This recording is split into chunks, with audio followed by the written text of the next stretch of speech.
Show de bola, show de bola! Primeiramente desejando muito boa noite para você que está chegando do trabalho, para você que já chegou e para você que acaba de chegar. Sejam mais uma vez muito bem-vindos ao programa Amigos do Esporte.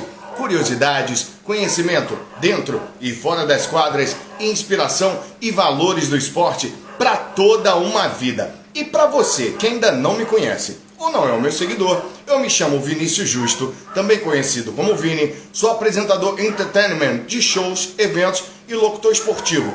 E hoje nós temos mais um gigante do esporte nacional aqui no programa Amigos do Esporte. Vou apresentar o meu convidado do dia. Ele nasceu no Rio de Janeiro, dia 28 de dezembro de 1966. Tem 1,83 m de altura, pesando 90 quilos. Ele é técnico de voleibol desde 1986. Ele só tem essa incrível marca de 12 vezes campeão da Superliga Feminina, tricampeão brasileiro de seleções, 4 vezes campeão sul-americano, campeão do torneio internacional da Basileia, campeão mundial dos Jogos Mundiais Militares, campeão Salompas Cup, 2 vezes vice-campeão mundial. Isso é só um resumo, hein? Senão vou ficar meia hora falando dos títulos dele. Ele é o auxiliar técnico do Sesc RJ Flamengo. Com vocês, orgulhosamente, eu trago no programa Amigos do Esporte, Hélio Griner. Deixa eu convidar o Hélio aqui para a gente. O Hélio está chegando, já estou convidando. E você que já está aqui, olha o Hélio chegando. Boa noite, professor Hélio. Boa noite, tudo bem? Amigos do Esporte. Valeu, obrigado pelo convite. Vamos bater um papo aí com o pessoal. Você está me ouvindo bem, Hélio? Tô ouvindo bem. Você está me ouvindo bem? Muito bem, muito bem. Primeiramente, queria mais uma vez agradecer. É uma honra e um privilégio ter você aqui no programa Amigos do Esporte, compartilhando todas as suas histórias e conhecimentos que você tem como ninguém no esporte, no voleibol nacional. Mais uma vez, muito obrigado. E antes da gente começar, Hélio, eu gostaria de salientar, eu sempre faço isso em todos os programas, que o programa Amigos do Esporte, apesar de eu ser Rio de Janeiro, Sesc RJ Flamengo de coração, aqui eu não represento nenhum clube, instituição, marcas, torcidas, apenas verdadeiramente o poder do esporte em transformar vidas, mas não significa que você, meu convidado, você pode falar, tem carta aberta para falar o que você quiser, Hélio. Tá bom, vamos embora. Você comanda aí, eu vou tocando a bola junto. Então vamos que vamos. Professor, vamos ao começo de tudo. Como é que tudo começou? Como é que o esporte entrou na sua vida? E por que a decisão do voleibol? Eu quando criança, minha mãe foi atleta de natação e balé aquático na época, que hoje é o nado sincronizado. E o meu pai sempre gostou de vôlei. Minha mãe também jogou vôlei. E o meu pai sempre jogou vôlei, mas na praia, joga até hoje. Agora está parado, mas por conta da pandemia, mas ele pretende voltar.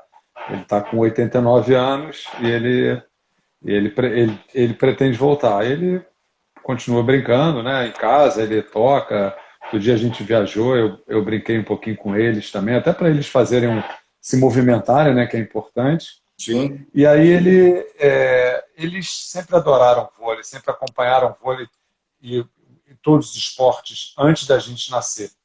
E quando nós nascemos, na época, na minha escola, tive um professor muito importante também na minha iniciação, que foi o Afonso Pimentel, era o professor da nossa escola, e ele era especializado mais em basquete. O irmão dele até foi um bom jogador de vôlei, também trabalhou com vôlei. E o Afonso ali despertou, né, dentro da escola, na iniciação esportiva, ele foi muito importante. E perto da nossa escola, eu morava com meus pais em Laranjeiras, e eu estudava a 300 metros da minha casa, 500 metros da minha casa tinha a Hebraica. Nós somos judeus e frequentávamos a Hebraica. A Hebraica era um clube bastante frequentado na época e que tinha como o coordenador, o não era o superintendente do clube, mas que era uma pessoa ligada ao esporte, que era o Sami Melinski, que foi técnico da seleção da primeira seleção brasileira que foi aos Jogos Olímpicos em 64. Uhum. E o Sami, ele era o superintendente do clube, mas os professores de esporte todos eram todos captados por ele. E tinham bons professores na Hebraica na época. E eu fiz de tudo. Eu fiz vôlei, fiz futebol, fiz natação, fazia judô, fazia o basquete, fazia tudo. A gente jogava ping-pong, fazia de tudo. Eu ficava o dia inteiro dentro do clube e fazia todos os tipos de esporte. E, na época, o professor da escolinha da Hebraica, que foi quando eu comecei a jogar vôlei, era o Feitosa, que foi atleta olímpico, foi a Olimpíada de 64 e acho que foi a 68 também, não tenho certeza. Mas quando eu comecei a jogar, o Feitosa era o técnico do adulto do Fluminense, que era um grande time de vôlei no Rio de Janeiro. O Botafogo era o grande campeão na época, né, no adulto, mas o Feitosa era o técnico do Fluminense que quebrou uma hegemonia de 11 anos do Botafogo. Nossa. E ele era o meu professor na escolinha. Então, quer dizer, tinha toda uma ligação com o vôlei, né? Apesar da gente ter feito todos os esportes, eu e meus irmãos também, a gente tinha uma ligação mais forte com o vôlei. E aí, eu depois, teve uma época que eu jogava vôlei e futebol de salão, então era uma correria. Meu pai, a gente saía, os jogos eram domingo de manhã, então eu saía do jogo de futebol de salão para o jogo de vôlei, ia trocando de roupa no meio do caminho. Haja energia! E o futebol de salão na época, o vôlei, sempre foi um esporte assim, Zona Sul, Zona Norte, assim, Tijuca, Grajaú, era o mais longe assim, do vôlei. Teve uma época que teve time no River, em Piedade. O futebol de salão já não. O futebol de salão já era River, Jacarepaguá, Marechal Hermes, eram mais Madureira, então eram distâncias maiores. Então era uma correria danada, sair do jogo de futebol, trocando de roupa no carro para ir pro jogo de vôlei. Então essa foi minha infância, e eu parei de jogar futebol de salão, fiquei só com vôlei. No vôlei eu segui até juvenil, adulto, início de adulto. Ali eu já comecei a seguir a minha trajetória, já comecei a migrar para técnico. Ainda joguei um pouco e fui técnico no início da carreira de técnico, né? Aí parei de jogar e fiquei só como técnico. Eu acho que eu sou melhor do que jogando. O esporte nacional agradece a sua decisão. Pessoal, vocês estão entrando agora. Esse é o programa Amigos do Esporte, com essa fera chamada Hélio Griner. Você quiser fazer a sua pergunta para o Hélio, você vai fazer o seguinte.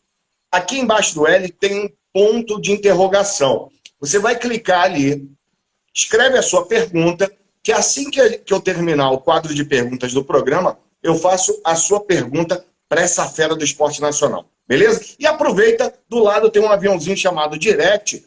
Pega esse Direct, clica e convida pelo menos para 10 amigos assistir. E não é todo dia que tem um Hélio aqui, né, pessoal? Então vamos lá. Hélio, você tem 25 anos de Superliga, não é isso? Acho que a próxima é a 25ª.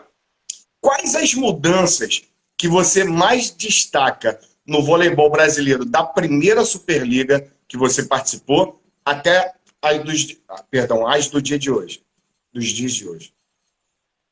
Cara, mudou muito, né? Porque a primeira Superliga que eu participei, a bola era branca, não tinha líbero, as equipes não tinham líbero. O set, na primeira Superliga, de uma forma experimental, era jogado com set com vantagem, só que para limitar um pouco o tempo, eles fizeram sets, ou você chegava em 15 primeiro, ou em 25 minutos, o set parava no placar que estava e havia um sorteio entre os capitães e virava o modelo de hoje, sem vantagem. Então, por exemplo, você estava ganhando o set de 12-8. Esse set iria até 15, mas só que sem vantagem. O 12-8 com vantagem você tinha chance de recuperar. 12-8 sem vantagem é muito mais difícil. Até porque na época não tinha muito costume, como a gente tem hoje, de jogar o jogo sem vantagem, né? Então, a adaptação das pessoas todas era para o jogo com vantagem. Essa foi a primeira Superliga. A partir da segunda, foi incluído o líbero e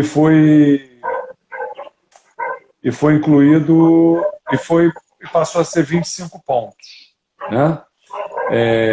As centrais antigamente, antes da entrada do líbero, as centrais elas eram obrigadas a recepcionar.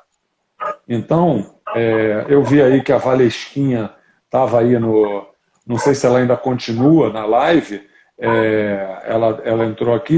A Valesquinha, por exemplo, era uma jogadora que pegou essa transição. Ela era uma central que passava.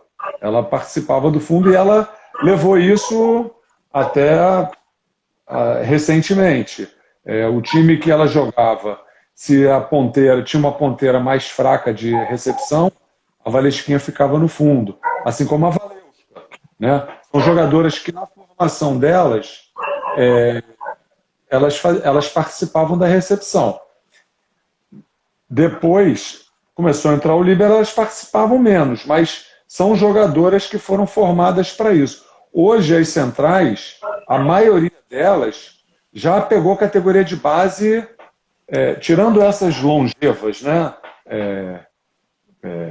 Valesquinha, Valeuska, todas estão na casa de 40 anos, mais de 40, Jussiele. Mas a Jussiele, por exemplo, ela começou a jogar um pouquinho mais tarde.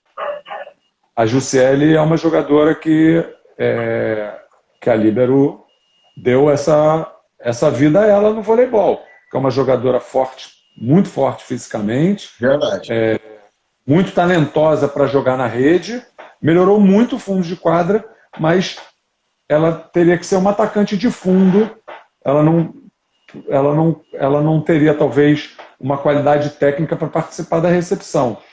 Talvez muitas das jogadoras que hoje nós temos, muitas centrais, poderiam até participar da recepção. O problema é que elas não foram treinadas para isso.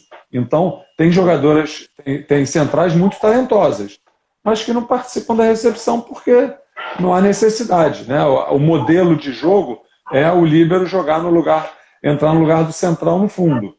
Então, isso foi uma mudança muito grande. As centrais hoje são enormes, né? Todas elas são muito grandes. As centrais antigamente eram grandes, mas não tanto, né? As mais altas tinham 1,90 m, né? Mas eram jogadoras muito talentosas, muito habilidosas. Nós temos aí, né, a geração de bronze, né, do primeiro bronze que o Bernardo foi o técnico. Você tinha Ana Paula, Márcia Fua, que migrou para a oposta, mas que originalmente era central, a Ana Flávia, Ida, a Sandra, que virou líbero, era central de origem. Então, esse era o nível dessas jogadoras, né?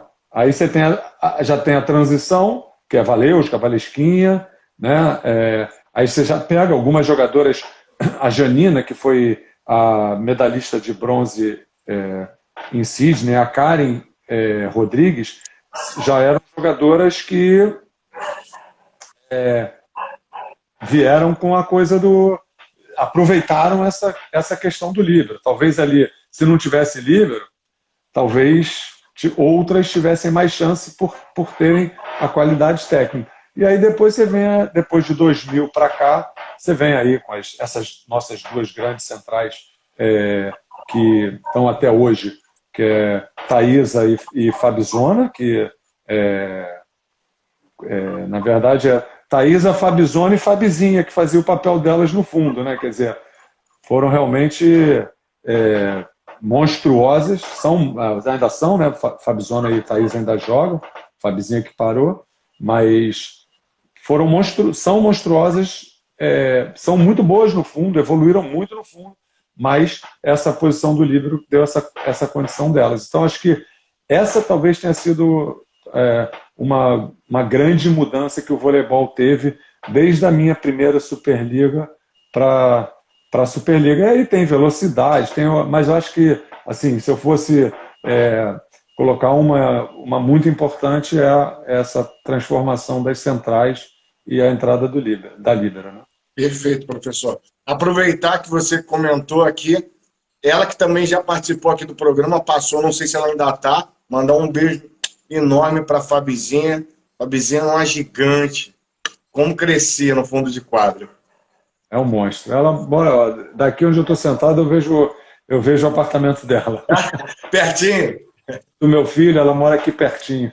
Ah, que legal, que legal. Fabi é uma gigante dentro e fora da quadra. Eu sempre fui fã. Hélio, você é reconhecido como um técnico extremamente tático. De onde veio isso? Como é que você aprendeu isso? Ou isso sempre foi uma característica sua como técnico? Ó, eu fui, como eu falei lá atrás, né, do meu início, eu cresci ouvindo Sami Melinsky. E todas as pessoas mais velhas que conviveram com o Sami como técnico, eu tive a oportunidade de ser atleta dele numa Maccabi em Israel, mas ele já mais velho e ele já sem trabalhar efetivamente como técnico. Mas eu cresci com ele, eu ouvi muito a história dele, tanto dos outros falando dele, como ele falando de vôlei comigo. Eu tinha uma intimidade muito grande, apesar da diferença de idade, mas como eu frequentava a hebraica e eu ia muito na sala dele. E o Sam era uma figura especial e que tinha uma visão de voleibol diferenciada. Sempre teve e reconhecida por todos que militavam no vôlei. Então eu sempre ouvi as coisas que ele falava, que meus pais falavam dele, que os outros falavam, e eu sempre absorvi muito, muito dele, sabe? E aí eu fui construindo a minha visão, observando os trabalhos, muito em cima daquilo que eu ouvia dele, né? Então, eu tinha essa leitura, né, do que ele falava e do que os outros faziam. E eu fui somando isso ao meu conhecimento, a estudos, a observação, né, de vários treinadores que passaram aí ao longo desses, sei lá, eu estou desde 86, já são 35 anos como técnico, né? Então, acho que no meu início, um pouco antes, quando eu ainda jogava, eu já observava, eu gostava muito do Bebeto de Freitas, para mim, comandando um time, a percepção dele, a sensibilidade dele era, assim, campeã, tá? E depois, observando outros, né, passei a ter a oportunidade de conviver, trabalhar e estar no dia a dia do Bernardo, que é um outro monstro, né, no trabalho, no conhecimento, no estudo, na preparação de um time para um jogo, né? Então, eu fui construindo com observações e com bastante atenção nas tendências, nos treinadores. Eu gosto eu percebo a forma deles trabalharem, percebo qualidade.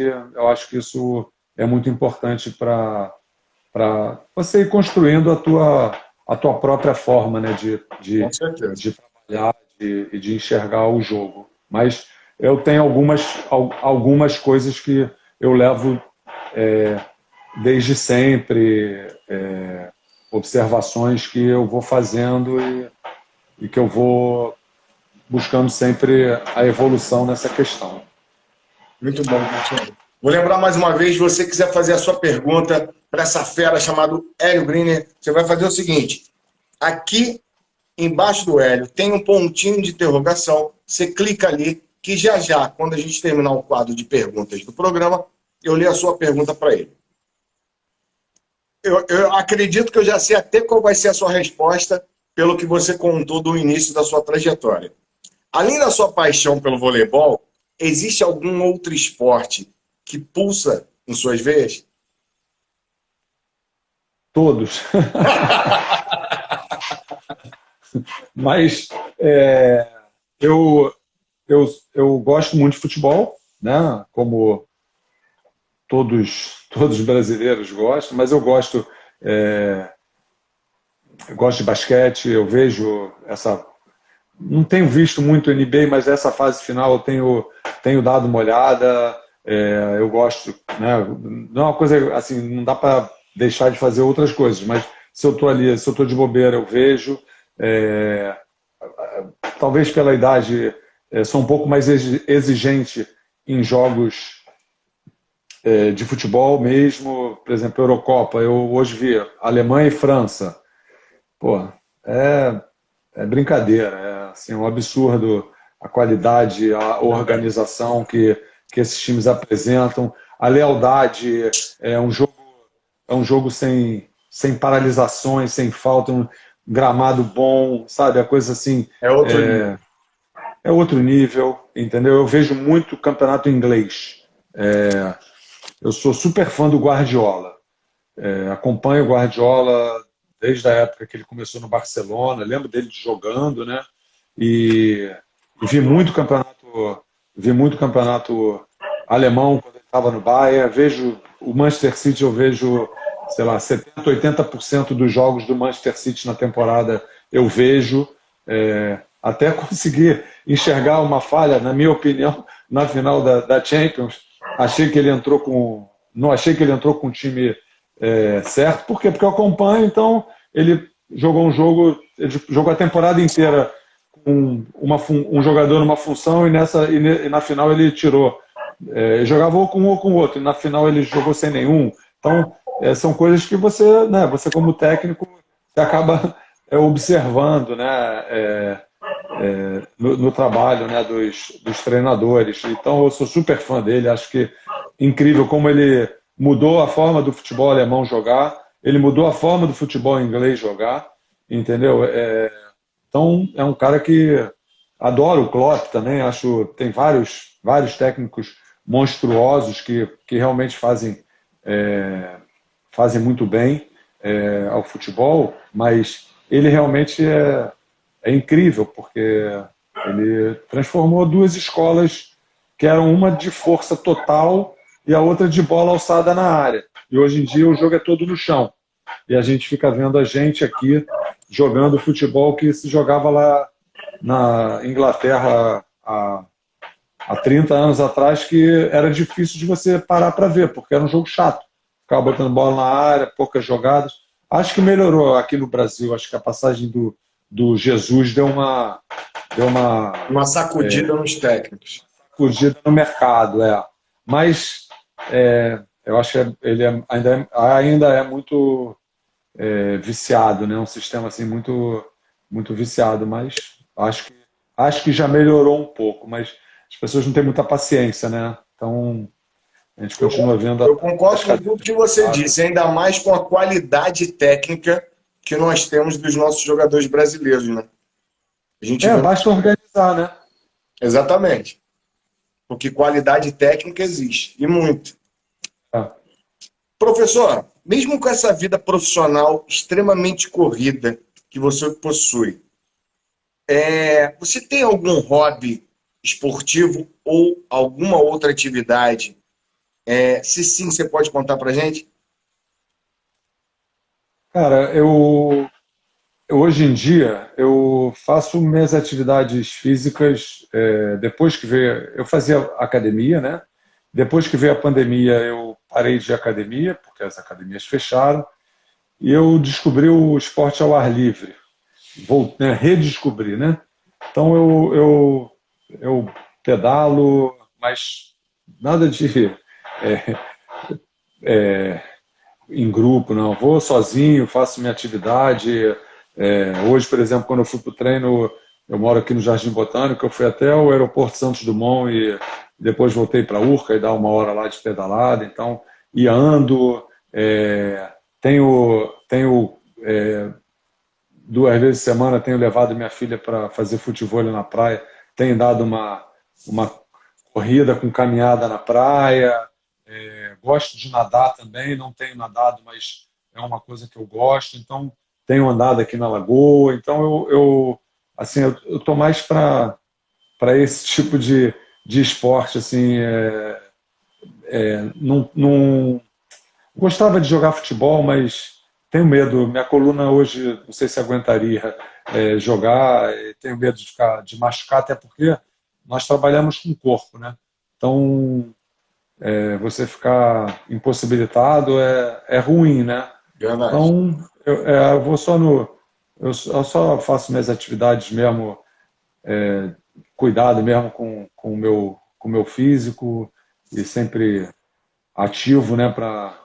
Porque também a gente trabalha com esporte, então a gente tem que, por mais velhos que nós estamos, a gente tem que continuar na atividade Com certeza. para sempre que precisar também poder ajudar, né? Então, ainda subo lá quando precisa, ainda subo no caixote para atacar as bolas, saco, então ainda ajudo, mas de vez em quando eu entro ali para brincar, para defender, só para provocar de vez em quando. Não sei se a Arielle está por aí, mas eu gosto de defender as bolas da Arielle, entendeu? Só para fazer um desafio ali. Então mais minhas atividades são mais assim de aeróbicos e hoje ao ar livre, total. Resumindo, você está sempre em movimento. E É, eu já vi vídeos seus sacando no, é. na página do Sesc RJ Flamengo.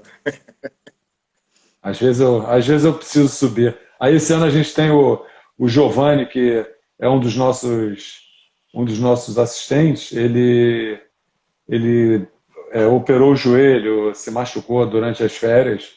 Então essa temporada ele provavelmente só vai voltar mais lá para frente, né? Então fazendo fisioterapia e então acho que esse ano eu vou precisar subir um pouquinho mais no caixote. É bom que continua se exercitando. É. Hélio, como é que foi para você, para toda a comissão técnica e para as atletas, a participação de uma Superliga sem público devido a essa pandemia? Quais foram as maiores dificuldades que vocês encontraram pela frente e o apoio e a vibração da nossa torcida fez falta como sétimo jogador? Ah, fez falta, com certeza, porque é uma torcida muito vibrante, né? Sempre foi muito, muito presente, sempre os nossos jogos sempre tiveram bons públicos e nos momentos decisivos a torcida estava sempre lá para apoiar e torcer. Então foi diferente, mas assim aos poucos a gente foi se adaptando também, né? Eu lembro uma vez, sei lá, umas 2, 3 temporadas atrás, que teve um problema num jogo nosso contra o Minas, que ia ser acho que ia ser na Arena da Barra, e aí teve um vendaval e destelhou o ginásio, nós tivemos que jogar no Tijuca, e aí como não deu tempo de regularizar o jogo para público, a gente jogou a saída foi jogar com portões fechados. E foi horrível, horrível. Vazio, aquela coisa assim. A temporada que a gente jogou todos os jogos com gente, de repente aquele jogo não teve gente. Foi esquisito, a gente perdeu até. Depois acho que foi uma temporada que a gente tirou o Minas mais à frente, na semifinal, mas a gente até perdeu esse jogo. Foi esquisito. Essa temporada era o que tinha para ser feito, né? Infelizmente, a gente está passando por esse momento horrível e era a forma que tinha de conseguir atender aos patrocinadores. Acho que tiveram muito mais jogos televisionados, acho que talvez o retorno nesse aspecto foi maior, o vôlei teve um espaço grande, né, na Sport TV, então acho que, não sei, eu não me ligo muito nisso, mas acredito que tenha tido um retorno bom nesse aspecto, mas a torcida faz muita falta, né? Ainda mais no nosso caso, esse ano a gente juntou com o Flamengo, que é uma outra marca muito forte e uma torcida muito forte. Então,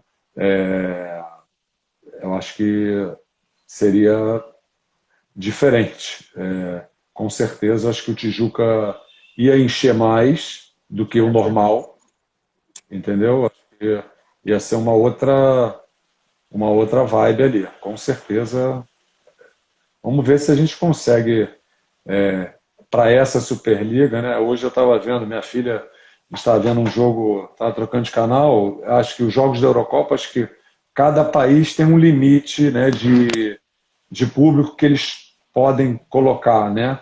E pelo visto na Hungria tá tranquilo, porque o jogo do Portugal e Hungria que foi em Budapeste, eu acho que foi Budapeste, tinha 55 mil pessoas. Eu vi acho que Nossa. o Rafael De Angelis, repórter, né, da Globo Sport TV, eu vi uma postagem dele no estádio e realmente me chamou a atenção. Todo mundo sem máscara e 55 mil pessoas lotadas. O jogo da Alemanha com a França, você já percebia que era uma coisa mais... foi no estádio do Bayern, um estádio para 70 e poucas mil pessoas, eu acredito que devia ter umas 20, 25 mil. Todo mundo com espaço, respeitando, né, ali a distância e tudo, todos os setores com gente, mas todas as pessoas afastadas, né? Eu não sei como é que vai ser aqui, né? Tá tudo, na minha opinião, muito mal conduzido. Mas não sei se em novembro, quando começar a Superliga, a gente vai conseguir ter público, né? A gente acredita que as pessoas estejam, grande parte, vacinadas até lá. Eu não sei como é que vai ser, mas aí também tudo depende de cada local, né? Eu não sei realmente como a CBV e os governos vão proceder. Acho que ainda estamos distantes, né? Mas vamos torcer para que as pessoas possam voltar, né? E que isso tudo passe, né? Na verdade, não adianta voltar por voltar. Tem que voltar desde que tenha segurança, né? Não sei. Agora, é difícil, né? Acho que lá fora as pessoas estão testando, todo mundo que vai ao jogo apresenta um certificado de teste. Não sei se todos vacinados, os que estão indo aos jogos, não sei. NBA também já está tudo liberado, né? E a gente aqui, sei lá, eu acho distante, né, de ter público. Mas como o nosso campeonato é só em novembro, pode ser que a Eu gente tenho consiga. muita fé, Hélio, e acredito que até o início dessa Superliga, se Deus quiser permitir, a gente consiga voltar, não 100% à normalidade, mas começar assim como eles que na verdade eles já estão bem mais avançados que a gente, né? Sem sombra de É, dúvidas. Tanto em vacinação quanto nessa readaptação do público, né? Mas eu tenho muita é, fé e torço muito por isso. em tudo, né? Eu acho que levam mais a sério realmente o problema, né? Encaram o problema como ele deve ser encarado. Então, ontem eu li que a Inglaterra ela adiou, né? Acho que dia 21 de junho ela liberaria geral. E aí aumentaram um pouco o número de casos e também o número de mortes. 9 mortes. Eles estão com uma média de 9 mortes por dia. Quer dizer, a gente está com 2.000 e tem gente que finge que nada acontece. Então, eu torço para que as coisas se resolvam, mas de uma maneira séria, né? Não jogando o problema para baixo do tapete, negando o problema, né? Assim eu espero. Assim eu vou resolver, se Deus quiser. Hélio, Você possui algum tipo de superstição antes das partidas? Cara, tem. Acho que todo técnico tem superstição. Eu não tenho uma superstição, entendeu? Mas, assim, você começa a temporada do tênis com um tênis, o time está ganhando, eu vou com esse tênis a temporada inteira, entendeu? Então são detalhes assim de momento que você acaba adquirindo, né? Tem, tem gente talvez mais supersticiosa, mas eu tenho minhas superstições, mas são assim de momento, sabe? Não Momentâneos. tenho nada assim. Não, eu tenho que é, por exemplo, eu não corto cabelo em dia de jogo. Pronto, isso é uma superstição que eu tenho desde criança. Sei lá, um dia eu cortei o cabelo quando eu jogava e joguei mal pra caramba e nunca mais cortei cabelo em dia de jogo. Entendeu? Isso eu tenho. Eu não corto cabelo em dia de jogo, mas o resto é de acordo com a. Ah, No tem que momento. entrar com o pé, tem que pisar aqui, tem que. Não tem, não. Perfeito. Professor, dentro de toda a sua trajetória vencedora no voleibol feminino, você consegue destacar qual foi a sua maior vitória e qual você considera a sua pior derrota? Cara, assim, a gente tem muitas vitórias e muitas derrotas. Até eu nem eu até depois eu passei para você, você não colocou na minha na minha ali naquele currículo porque realmente é grande, né?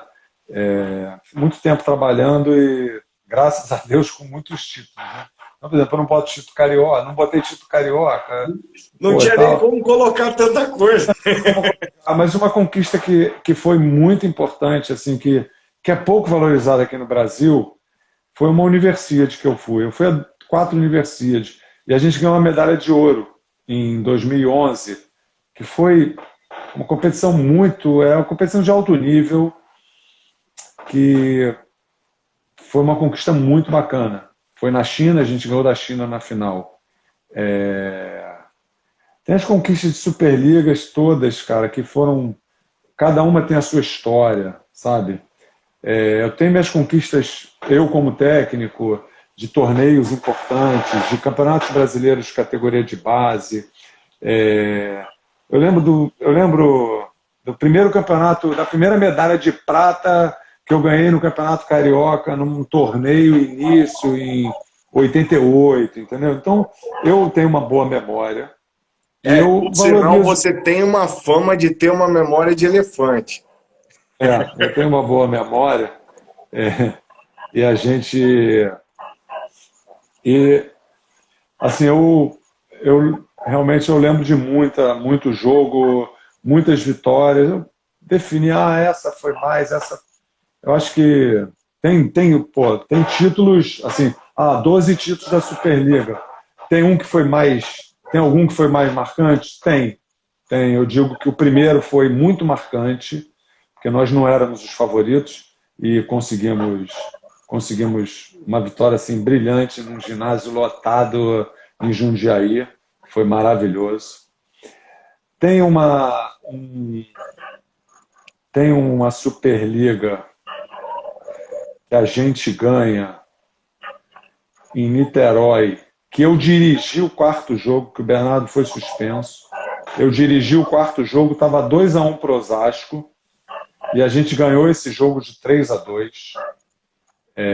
Uma, uma, uma, um jogo, estava 2-1 para o Osasco, a gente virou, e eu mexi pra caramba nesse jogo, eu arrisquei, pô, graças a Deus deu tudo certo, e a gente ganhou esse jogo, a gente veio para o quinto jogo em São Paulo, em Niterói, e foi tie break, virou 8-4 para Osasco, aí viramos 8-5, a Regiane foi para o saque, deixou 9-8, deu vários aces, sacando viagem na época.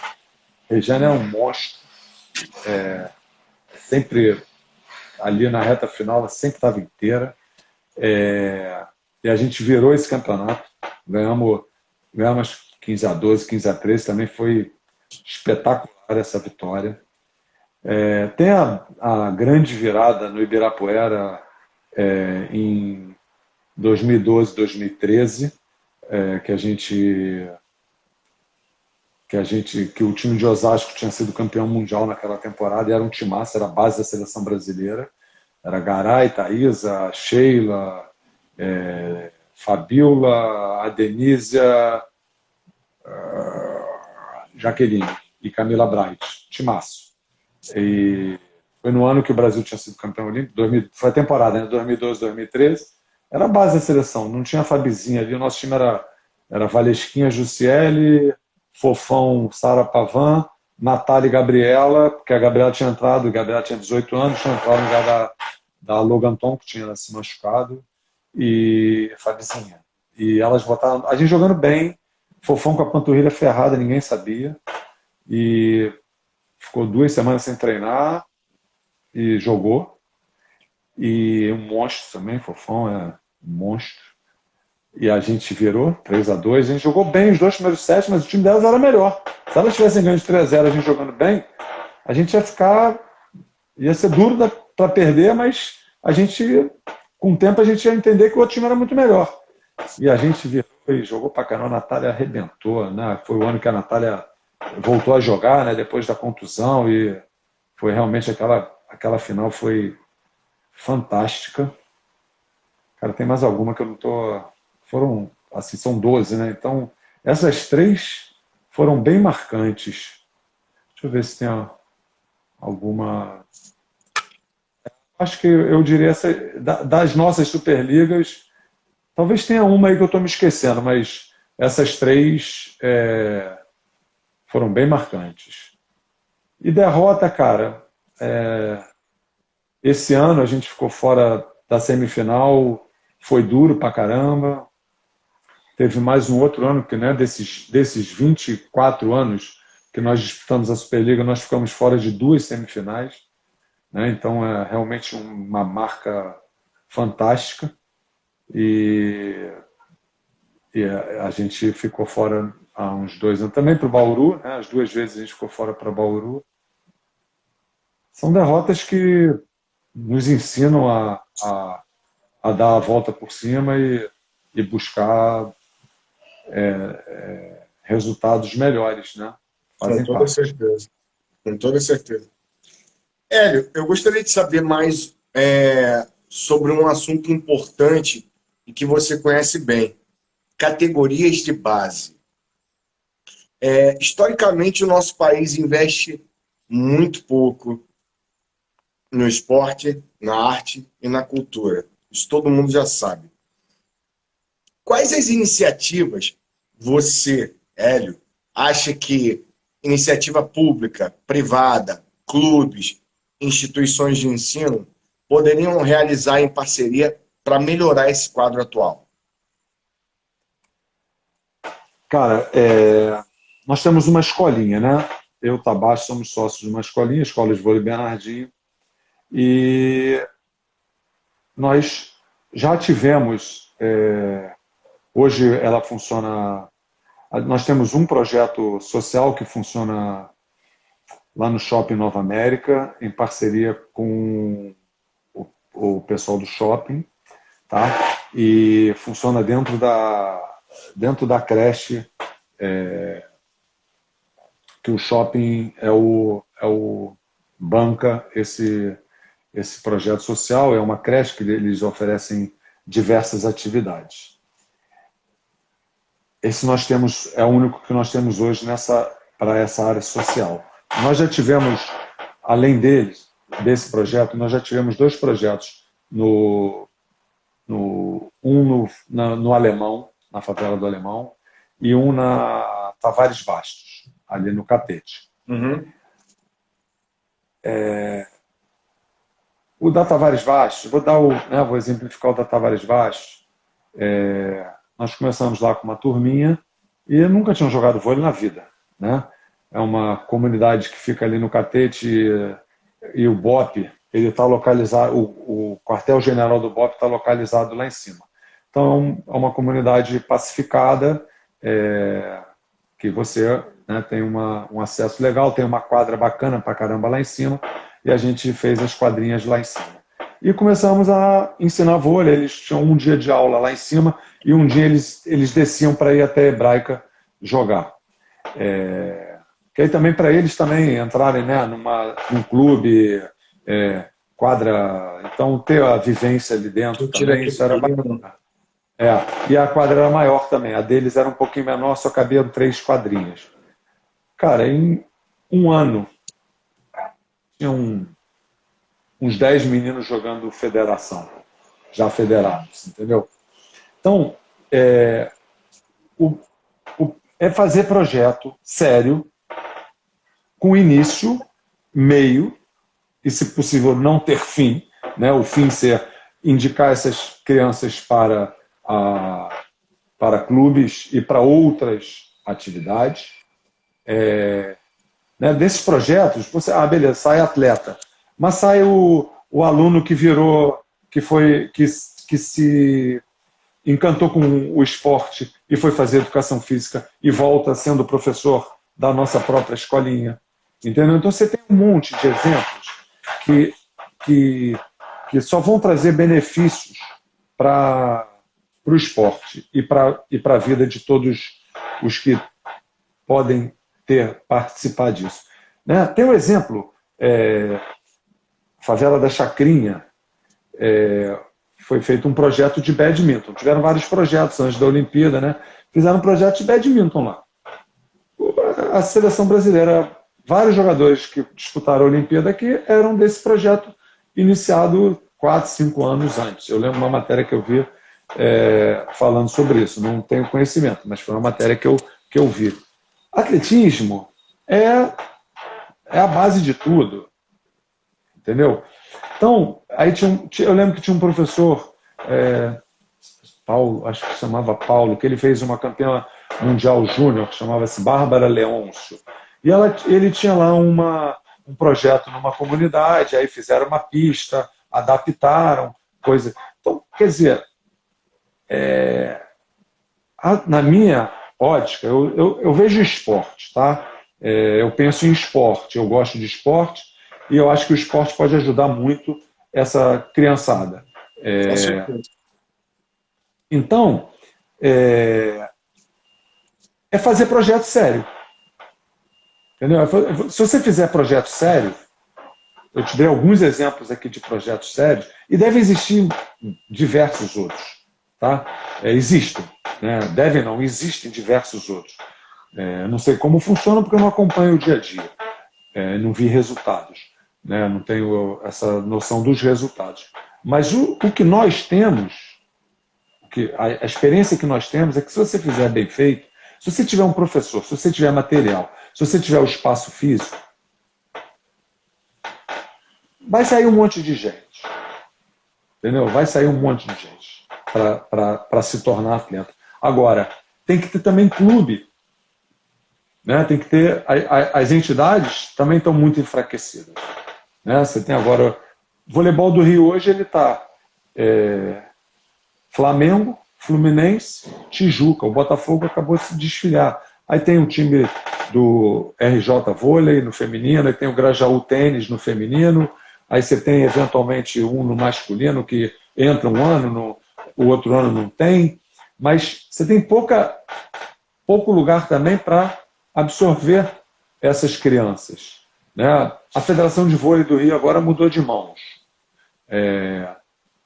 Eu espero que a nova administração consiga achar uma fórmula que una esses clubes que são filiados, os tradicionais, a clubes menores que hoje, não sei, por conta de valores, de taxas, ele disputa o campeonato da Liverge, que é uma liga paralela, que é super bem organizada e que funciona super bem. Então, você tem que achar um meio termo disso aí, para que você possa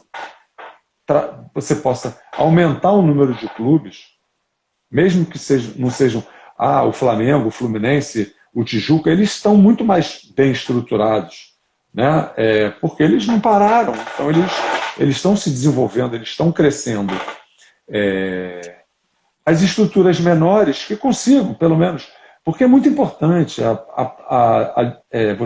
os jovens poderem disputar campeonatos, competições, mirim, infantil, infanto, chegou no juvenil, já está entrando na faculdade, às vezes você consegue uma bolsa de estudos, você pode estudar fora do país, entendeu? Você tem uma infinidade de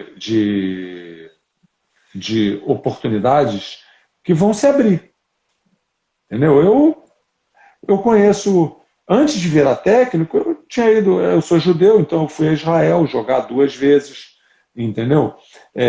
Depois virei técnico, eu conheço países que eu jamais iria na minha vida se não fosse como pelo esporte, entendeu? Eu já fui à China, já fui ao Japão, já fui à Coreia, já fui à Tailândia, já fui à Rússia, Sérvia, Suíça, enfim, um monte aí de lugar que nós vamos, né, para jogar, para participar, e que eu não iria, não teria ido se eu não tivesse ligado ao esporte. Então, cada um tem o seu espaço, né? Não é, eu vou começar a jogar porque eu vou ser técnico de alto nível. Pô, tomara que tenha o maior número possível de times, entendeu? Mas eu acho que assim, a cultura esportiva no país, ela é muito fraca, entendeu?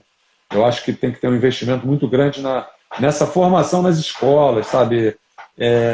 Desde o início, valorizar realmente o esporte. Não adianta só... porque o que a gente vê na televisão é o produto final.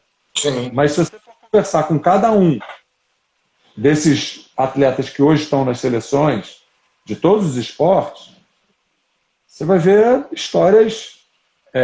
acho que um pouco por conta da Olimpíada ter sido realizada aqui no Brasil, houve um investimento maior em alguns esportes. Você tem um Isaquias Queiroz, que com certeza é produto disso, né? De um projeto do COB, que lá na região dele desenvolveu e ele despontou, o técnico era de fora e tinha verba pra caramba, que teve muita verba para isso, e hoje nós temos um possível medalhista em canoagem que a gente nunca imaginou na vida que pudesse ter. Mas por quê? Porque foi feito um trabalho. Alguém trabalhou sério em projetos que desenvolveu um atleta da gente ter essa possibilidade de ter um atleta ter uma equipe, né? Não é só um atleta. Você vê que ali foi um trabalho. Quando você tem um atleta só, é esporádico, entendeu? Você tem a natação, por exemplo. A natação brasileira, o atletismo brasileiro, na minha ótica, eles tinham que estar disputando muito mais medalhas do que eles disputam, entendeu? Pelo dinheiro que foi ali investido, entendeu? Estou dando assim um custo-benefício, sabe? Assim, o voleibol tem muito dinheiro ao longo desses anos, tem, mas ele consegue dar esse resultado. Ele tem conseguido trazer para o Brasil sempre conquistas.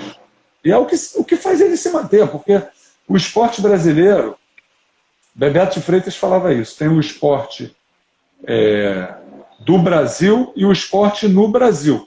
A seleção brasileira é o que todo mundo vê, mas o esporte aqui no Brasil não é simples, não é simples. E eu sou de um esporte que tem boas estruturas, que ele tem se mantido sólido com o número de equipes, apesar de todas as crises que nós temos passado, ele tem se mantido em boas condições, mas não é simples. É difícil. Eu acho que falta... Às vezes a gente vai jogar num ginásio e você vê um ginásio vazio, sabe? Você ter um técnico bicampeão olímpico, jogadoras campeãs olímpicas. Cara, isso nos Estados Unidos, isso lá fora, na França, o cara é endeusado, entendeu? Tá vindo o campeão olímpico jogar aqui, sabe? Eu acho que é pouco divulgado, pouco aproveitado, eu acho. Eu concordo com você. E em relação ao que você falou dessa importância toda, assim, se o já bati várias vezes nessa tecla. Eu acredito que o esporte, se ele não for a maior, ele é uma das maiores ferramentas de transformação social que tem. Ele vai ensinar o cara valores de disciplina, respeito, aprender a ganhar, aprender a perder. Que mesmo que se ele não se tornar um atleta de alto rendimento profissional, ele vai levar esses aprendizados para a vida dele inteira.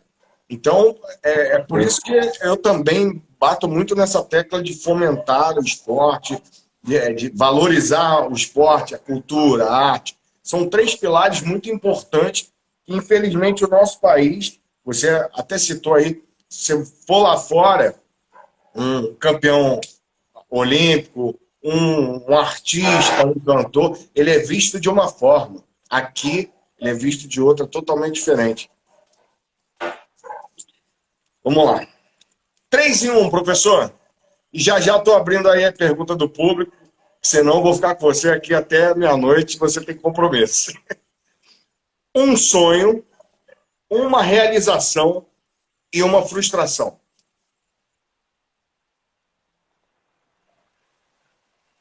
Cara, na verdade, assim, eu não, eu não sou, já tive o meu sonho, ele, ele se realizou, vamos dizer assim, né? Que eu sempre, como eu sempre militei no vôlei, como eu sempre fui atleta, convivi com grandes campeões,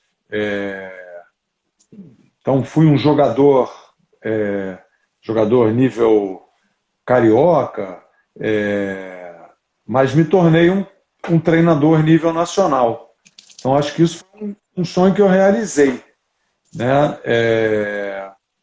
Não costumo ficar projetando coisas que...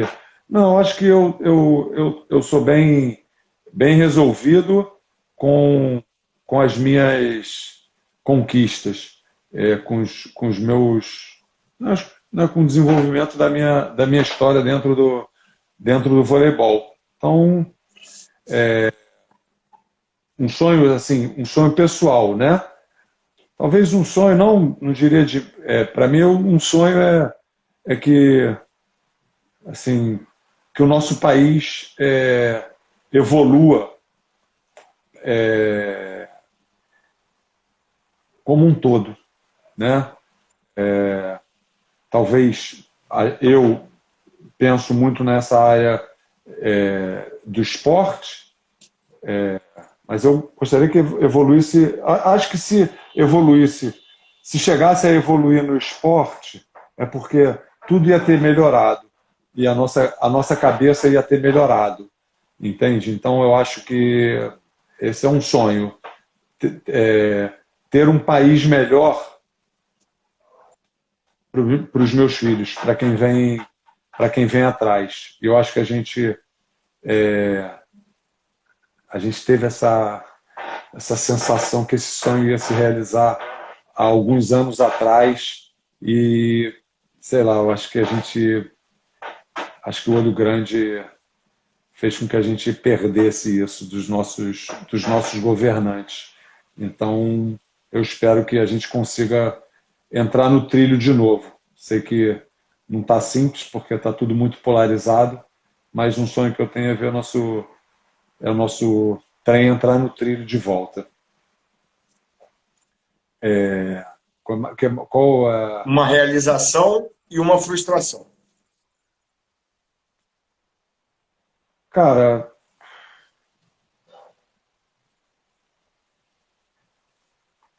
como eu falei, cara, a realização, eu realizei muita coisa na minha trajetória e quero continuar realizando, quero continuar produzindo, quero continuar fazendo o melhor que eu possa, com saúde, para que eu consiga continuar desenvolvendo o dia a dia das atletas, continuar aprendendo e crescendo. Eu acho que são tantos anos trabalhando com isso, poder continuar contribuindo com com a minha vivência, com o meu conhecimento para o desenvolvimento dos outros. Hoje é muito mais, penso muito mais na realização e no desenvolvimento delas do que eu mesmo, sabe? Eu posso, a gente nunca sabe o dia de amanhã, né? Mas dentro da nossa estrutura de trabalho, acho que eu me sinto muito bem realizado na função que eu tenho. Então, é um pouco por aí. Frustração, cara, graças a Deus, eu não, assim, eu não carrego. Me marcam muito mais as vitórias do que as derrotas, sabe? Então, eu não, assim, com relação à minha carreira, eu não dou nem espaço, eu nem posso nem me dar o direito de dar um espaço para uma frustração muito grande, porque eu tive conquistas muito maiores do que qualquer frustração que eu tenha tido na minha carreira. Então eu não nem sei te citar uma frustração, sabe? Assim, porque os pontos positivos se sobrepõem em muito qualquer tipo de frustração que eu tenha tido. Então, com certeza eu já tive, mas não a ponto de marcar tanto. E os negativos vêm para a gente se tornar mais fortes e aprender com eles, com certeza. Última pergunta para o Hélio, para eu abrir a pergunta do público. Mas antes de eu fazer a última pergunta, eu vou pedir fazer um combinado com você, Hélio. Eu faço isso em toda a live também. Seguinte, eu vou contar até 3 para o pessoal que está nos assistindo. Você aqui embaixo, professor, você faz a pose que você quiser. Eu vou fazer uma pose aqui em cima. E aí o pessoal que está assistindo a gente vai printar a tela. Printou a tela, vocês vão marcar o Instagram. Seu Instagram, Hélio, de cabeça, você sabe? Peraí, cara, que eu acabei de digitar alguma coisa aqui que eu nem sei por que eu abri essa tela aqui. Como é que é? O meu Instagram? Pô, deve ser @HélioGriner. @HélioGriner. E vocês vão fazer o seguinte, então, ó, printou a tela, escreve @HélioGriner e escreve @Vinícius Justo. Compartilha nos stories que a gente vai recompartilhar para vocês. Então, vou contar até 3, você faz a sua pose aí, professor. Como é que eu estava viajando aqui? Você estava prestando atenção em outra coisa. Não, eu digitei errado, eu sei lá o que eu fiz aqui, mas Eu agora expliquei já para o pessoal e para você o seguinte, eu vou contar até 3, você faz a sua pose aí embaixo, eu vou fazer a minha pose aqui em cima. Aí o pessoal vai printar a tela. Printou a tela, eles vão marcar @HélioGriner e @Vinícius Justo e vão compartilhar, que no final da live a gente vai recompartilhar isso. Entendeu? Entendi. Então, beleza, vou contar até 3. 1, 2, 3 e...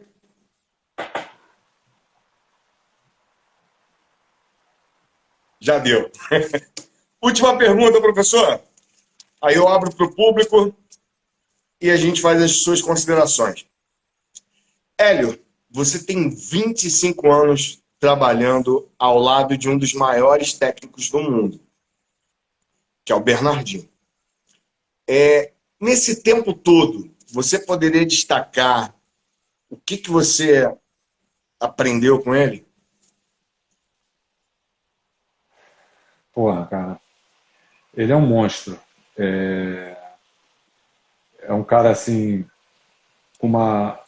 para começar, né, com um prazer de trabalhar como eu nunca vi. Então é um cara que ele é formado em economia pela PUC. Eu sei. Então ele podia ter voado em diversas áreas, né? curso de economia da PUC é um curso que formou os pais do Plano Real, né? Então, é um curso de altíssimo nível. E ele poderia ser, com certeza, um grande economista. E ele optou por vôlei pela paixão que ele tem. Então, acho que essa é a principal lição. E a vontade, ele sempre foi um cara, assim, como atleta, muito esforçado. Então, ele foi aonde ele foi, como atleta, pelo esforço, pela determinação dele e pela inteligência, tá? E ele virou o técnico que ele é graças a isso também, né? E é muito determinado, e isso você realmente você impressiona, né? A gente tenta ser você tenta se mirar, mas é até difícil, porque todo mundo tem seu limite, né? Mas ele realmente, isso é uma coisa assim que... assim, e junto com isso, a determinação para analisar adversários, para estudar adversários, para traçar estratégias de jogo. Isso foi uma coisa que eu aprendi muito com ele nesses 25 anos de trabalho junto. E é um cara diferente dessa imagem, né, brigão, que todo mundo tem dele. É um cara assim extremamente educado, extremamente dócil, sabe? Extremamente aberto a ouvir opinião, sabe? Tá sempre querendo ouvir mesmo, sabe? Buscando opiniões para que ele também se desenvolva. Então é um cara muito... não tem nada, né? Às vezes está ali dentro da quadra, berra, fala, não sei o quê. Não tem nada de ditador, é um cara assim de super grupo, que ouve todos nós, sabe o momento também de dar a diretriz e tocar da forma que ele acredita, mas sabe ouvir e muito. E por isso que ele é talvez na minha opinião, o maior técnico de vôlei do mundo. Perfeito. Pergunta para o público, do público para o Hélio. Vamos lá.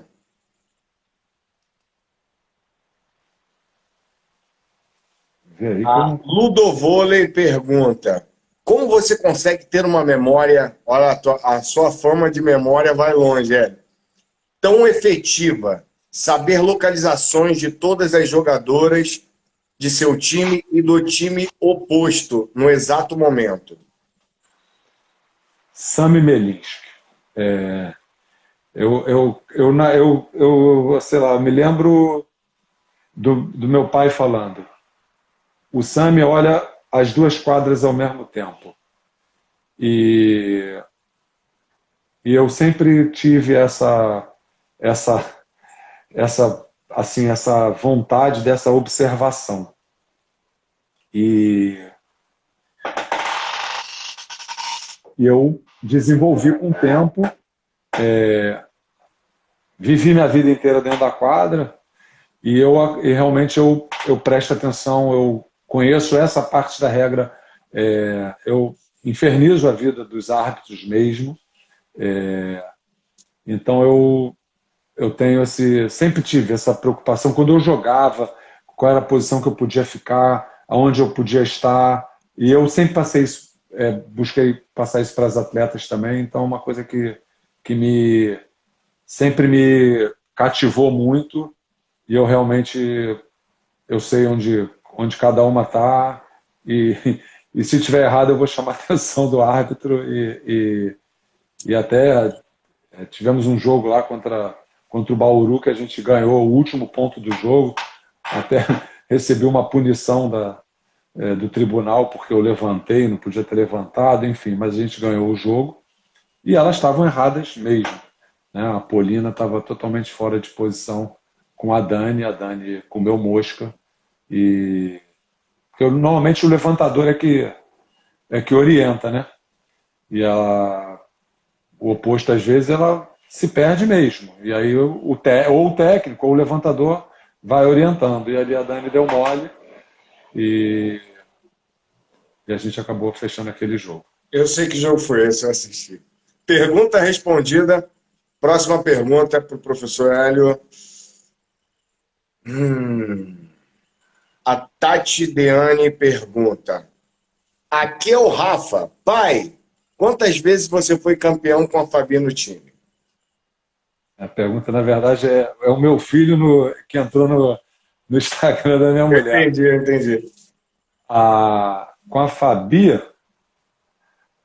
ganhou 10 vezes com a gente. Nós temos 12 títulos, 2 títulos foram em Curitiba. Depois que nós viemos para o Rio, nós ganhamos 10. A Fabi, no primeiro ano que nós viemos para o Rio, a nossa líbero foi a Ricarda, e a Fabi estava em Campos. No ano seguinte, a Fabi veio jogar. A gente perdeu essa primeira Superliga, a gente perdeu a final para o Osasco. E aí, na Superliga seguinte, a Fabi veio jogar com a gente e ficou até o final da carreira dela. E então ela tem 10 títulos com a gente. Tá bom, Rafa? Pergunta respondida, Rafa. Próxima pergunta. O João Todinho pergunta. Hélio, as táticas de hoje em dia são evoluções das do início da sua carreira ou totalmente diferentes? São. Então, a gente vai evoluindo assim, no início da minha carreira, categoria de base, mas depois que eu passei a trabalhar com equipes adultas, né, você vai se adaptando. Hoje o jogo feminino ele continua tendo menos força que o jogo do masculino, mas ele tem muito mais força do que tinha há 20 e tantos anos atrás. Então, os posicionamentos, às vezes, de bloqueio, defesa, você tem que ir se adaptando, posicionamentos de recepção, coisas que você vai acrescentando, né? No sistema ofensivo e no sistema defensivo, as coisas vão evoluindo, né? Antigamente, talvez um jogo mais fraco fisicamente, você tinha mais combinações de ataque. Hoje, com atacantes mais fortes, você consegue ter bolas de mais segurança. Então, você vai em cima de situações específicas das jogadoras, né? Você tem hoje, por exemplo, no voleibol internacional, você tem algumas opostas fora de série, como a Egonu, como a Boscovic, que preferem atacar pela saída. Então, tem alguns times de feminino que estão jogando mais parecido com os times de masculino, né? Não tem a pipe, não tem o ataque que a gente vê aí na Liga das Nações, a Tandara vindo pelo meio fundo. Essas jogadoras já atacam um pouco meio fundo, atacam mais pela posição 1. Então, são táticas que você vai adaptando às jogadoras que você tem também. Mas as coisas estão sempre em evolução, você tem que estar sempre se adaptando. Com certeza. Pergunta respondida. Últimas 2 perguntas para o Hélio. Vamos lá.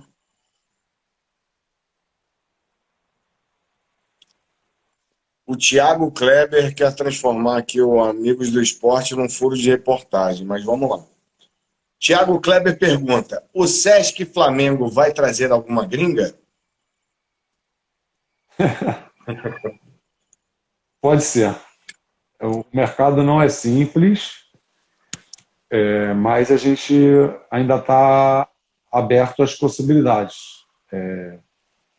Hoje os nossos valores não são muito altos, então não seria ninguém de impacto, até porque as principais jogadoras hoje já estão encaminhadas, né, acertadas com seus principais clubes, mas a gente está atento ao mercado, sim. Pergunta respondida. Última pergunta para o Hélio. O Mate Pemar pergunta: os jogos na próxima temporada serão aonde? Tijuca Tênis Clube, Gávea, Junense, Maracanãzinho. Poxa, hoje eu não sei te responder. Se não tiver público, na Gávea, com certeza. Né? Se tiver público, eu acredito, pelas relações do Flamengo com o Maracanãzinho, né, onde o basquete mandou vários jogos lá, tem possibilidade de ser o Maracanãzinho. Tijuca é sempre uma casa que nós temos, nós nos sentimos muito à vontade. Não sei, honestamente, isso é uma questão mais administrativa. Estou dando assim só um palpite, tá? Mas se tiver a possibilidade de Tijuca, acho que Genesse não, acho que seria Tijuca ou Tijuca e Maracanãzinho, ou Tijuca ou Maracanãzinho, aí eu não sei como é que são essas questões administrativas. Talvez Tijuca em jogos de menos apelo, Maracanãzinho em jogos de mais apelo, eu realmente não sei, mas eu acredito com o público que seria Tijuca ou Maracanãzinho. Perfeito. Pergunta respondida. Antes, deixa eu só mandar um abraço aqui, que eu vi que ele está passando aqui na live agora. Um grande abraço para o Dentinho, um irmão que o esporte me deu. Professor Hélio, eu queria agradecer mais uma vez pela sua aula, pela tua simpatia, você ter abrilhantado a noite de terça-feira, no dia de hoje, aqui para quem acompanha o programa Amigos do Esporte. Foi um privilégio, um prazer para mim, que fiz parte dessa equipe maravilhosa do meu time do coração, durante 3 temporadas, ter você aqui no dia de hoje. E queria abrir para você esse espaço para você fazer as suas considerações finais. Eu agradeço, acho que é sempre bom, né, da gente conversar de vôlei. A galera que acompanhou, que tá sempre, às vezes, né, sempre precisa gostaria de ter uma informação, gostaria de ouvir alguma história específica da modalidade, né, das equipes, como funciona. Então, a gente está sempre dentro daquilo que a gente pode, né, falar. Eu não sou de esconder, mas lógico que com cuidado de nunca expor ninguém. Estamos aqui muito mais para elogiar e enaltecer o que nós temos de bom, né? Então, eu te agradeço aí essa oportunidade. Um beijo para o Dentinho, que é meu irmão de muitos anos e que, com certeza, quando eu acabar aqui, eu volta e meia tá pipocando aqui as mensagens do grupo. Então, o grupo o nosso grupo lá dos amigos do vôlei, né, tá bombando, e com certeza quando eu sair daqui eu vou falar com o Dentinho pessoalmente, mas já que ele está por aí, um grande beijo para você, Dentinho, e que você tenha toda a sorte aí nesse novo caminho que está se abrindo aí para você. Hélio, mais uma vez, muito obrigado. E você, com certeza, vale o meu jargão. Hélio Green, é show! Valeu, Hélio. Obrigado, professor. Valeu, galera. Até terça que vem. Tchau.